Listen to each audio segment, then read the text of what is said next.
Maganda po ang offer at benefits, pero papaano kapag nalugi ang insurance company?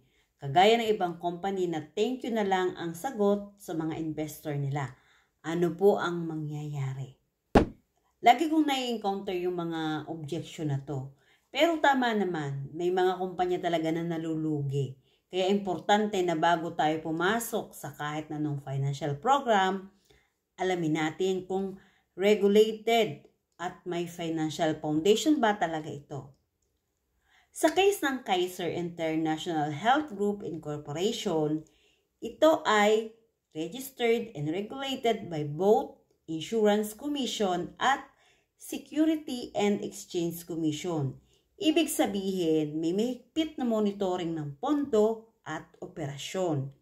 Ibig sabihin, may financial oversight at required silang magkaroon ng tamang risk management, kabilang na dito ang posibilidad ng reinsurance kung kinakailangan. At higit sa lahat, nasa ilalim ng IMG system na may advocacy na turuan ng mga Pilipino na maging financially educated, hindi basta benta product lang.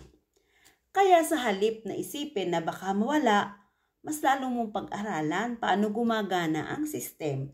Kasi ang takot, nagmumula yan kapag kulang ka sa kaalaman.